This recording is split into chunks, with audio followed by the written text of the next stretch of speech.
In my previous video, I mentioned that you should consider doing a 12-week cash projection. In today's video, I'm going to walk you through what that might look like.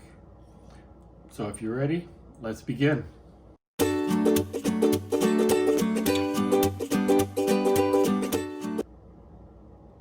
This is the 12-week projection worksheet that we are going to use.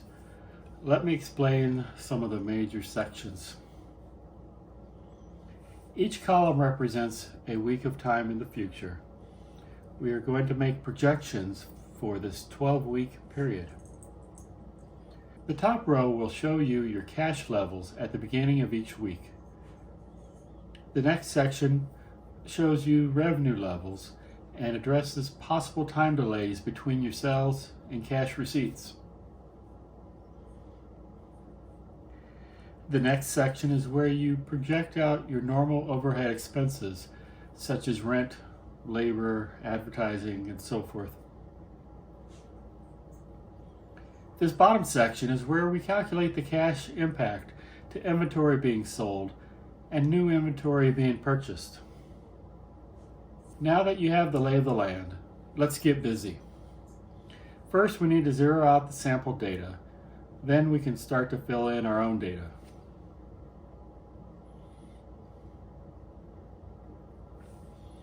To start, enter in your current cash amount.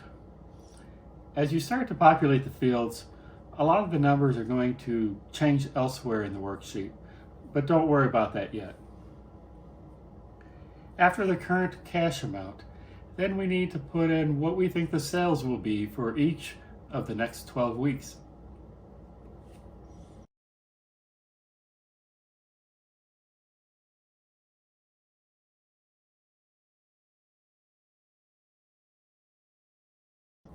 This number is an estimate of how much our sales will turn into cash within the same week.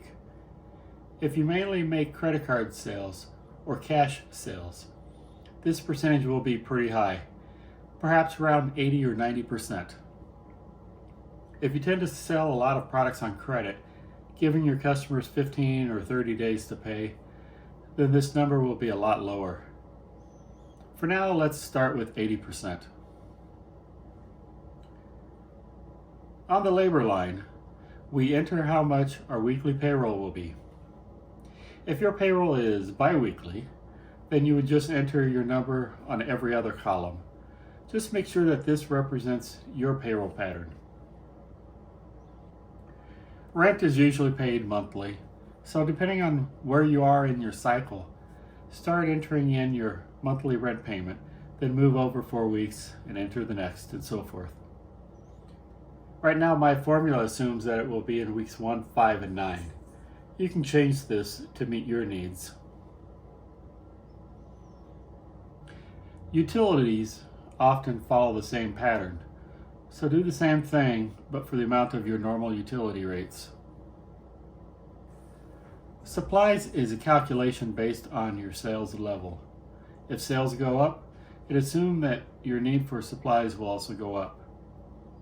You can adjust the percentage to reflect your situation. If you have loan payments, put them on the next line. Include the full loan payment amount, the principal plus the interest. If you spend anything on marketing, then key that in next.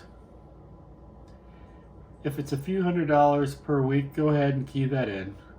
If it follows some other pattern, enter accordingly.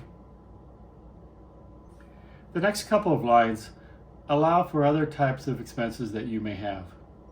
You can change the labels to suit your needs. If you want to add more rows, simply insert the new rows above the row labeled Other 2. This will ensure that the formulas below stay accurate.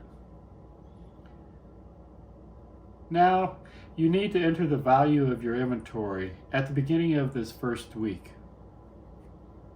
The line Receive the Orders represents, as it suggests, that you are receiving the ordered inventory.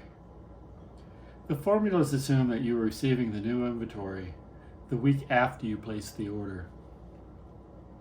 That $5,000 that is in that first sale is a placeholder.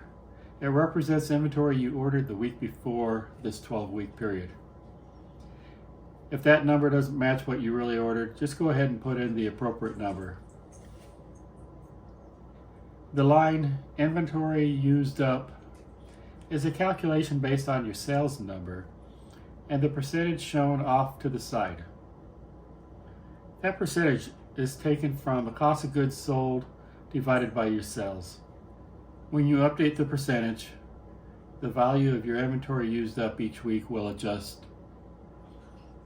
The line excess deficit inventory is comparing your ending inventory level for the week with how much inventory you will need for the following week. If this is negative, you will run out of product sometime next week. By planning ahead, you can adjust your order levels so that you do not run out of product. The line order more is where you put your value for inventory that you will order. Remember that it is assumed that you will receive your inventory the next week. So you can't order the day you need the product. That will be too late. Also, remember that sales will have some volatility to it. So you need to make sure you have some safety stock on hand. If your sales are a little higher than projected, you don't want to run out of product. As you move forward in the weeks within this projection, adjust the order amount so that you don't have a deficit, but also so that you don't have way too much inventory on hand. The bottom line shows where cash should land at the end of each week. You do not want this to be negative. The line just above it shows how much your cash increased or decreased during the week.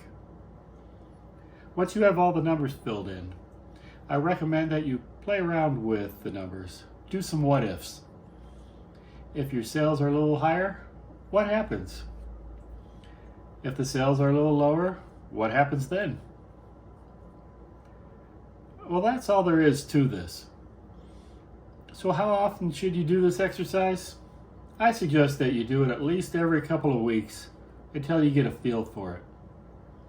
You may find that you may not need to do it that often, or the reverse might also be true. If you are having inventory or cash problems, you may need to do this every week. So pay attention to your numbers so that you can make the appropriate changes. For now, we will end this here. Have a good day.